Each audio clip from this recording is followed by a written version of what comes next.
Yo, Dorki here. Welcome to my Guardian Druid guide for Dragonflight. I will mostly be covering M+ specifically. If you are completely new to the game or the class, you might want to start off by checking out a Wowhead guide to learn the basics. Let's go over the talent build.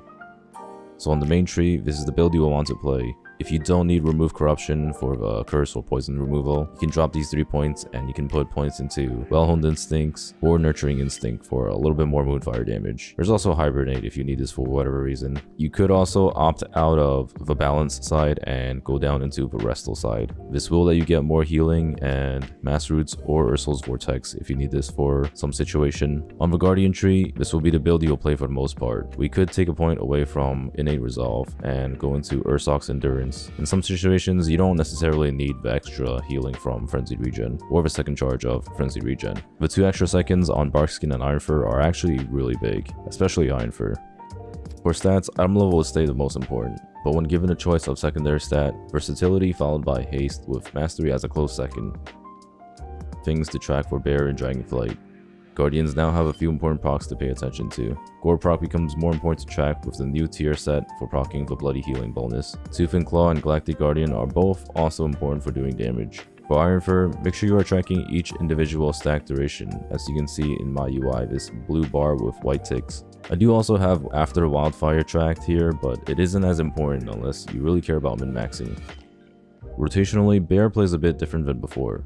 Moonfire is very important. You should try to keep Moonfire up on all targets. Keep both Mangle and Thrash on cooldown even in AoE. One mistake I've seen a lot is people not using Mangle in AoE. With Tooth and Claw proc, maul the prior target when Mangle and Thrash are both on CD. Only swipe when you have your Moonfires out and everything else is on cooldown. On single target, maul is more important than before to press. Don't ever drop your Iron Fur though for maul cast. On most encounters, try to keep at least 1 Iron Fur rolling before hitting maul. So to sum things up, keep Moonfires up, keep Mangle and Thrash on cooldown, maul prior targets with Tooth and Claw, and maul in single target when you can maintain at least 1 Iron Fur. Swipe could be prioritized more early into the pull when Threat is necessary. During Incarn, you'll still want to spam Thrash on more than 5 targets, but on less targets, just keep 3 stacks of Thrash rolling and spam Mangle instead for higher rage generation and damage. With Soul of the Forest and no more Earth Warden or Ursoc's Fury, Thrash becomes a lot less of a priority. Defensively, make sure you spend as much rage as possible on Iron Fur. Keep Bloody Healing from your tier setup and have Moonfires on your targets at all times. Bear is all about having a ton of passive, sustained tankiness at all times. Prioritize using Incarn and Rage of the Sleeper as your first defensives, followed by Barkskin, and finally Survival Instincts. Incarn and Rage of the Sleeper are both powerful offensive and defensive CDs, so they should be used first. With Frenzied Regen, always try to use it as low health as possible to benefit from the additional healing received. Ideally, you should prioritize letting your Well-Honed Instinct proc first so you don't accidentally overlap with Frenzied Regen. Let's go over how you should set up a pull. As you go into a pull, make sure you start with at least 25 rage. You can always have 25 rage by shifting into another form and back into bear form. When going long distances, try to use Stampeding Roar, Wild Charge, and even Skull Bash to minimize damage taken while grouping up mobs. Moonfire mobs as a group, and start building Iron Furs by hitting mobs with Thrash and Mangle as you go.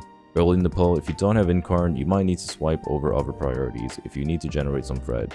From here, just play your Guardian rotation normally. Now that we've covered the basics, we can go into more detailed play with Druid. There are a lot of tricks and min-maxing things you can do.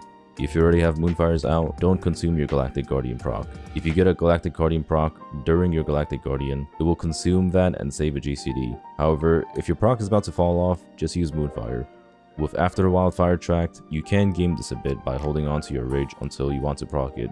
You can use this for a nice chunk of self-healing or to heal your team when they're about to take damage. On hard healing fights like Herjar or any of those Ruby Life Pool encounters, this is actually very noticeable. Also, with After Wildfire being only 15 yards, you want to try moving closer to your team before activating Wildfire. Guardian's base tree gives this class a lot of cool utility you can use in dungeons. With Heart of the Wild and healing spec into, you can heal for a ton in some fights. In a lot of these dungeons, there will be some encounters where you can actually go out of bear form and spam heal your entire team. Offensively, you can just press Heart of the Wild whenever you want for 30% additional Moonfire damage even if you're in bear form. Incarnation is on a much shorter cooldown, especially when you pull large, because of all the extra rage generated from Blood Frenzy. Try to always do a larger pull whenever Incarn is up, and you can shave the cooldown to as low as a minute to 2 minutes. The biggest strengths of Bear right now are of a short cooldown on Incarn and the crazy group healing you can provide. Be sure to put this to good use. Also, make sure you are using both Typhoon and Incapacitating Roar.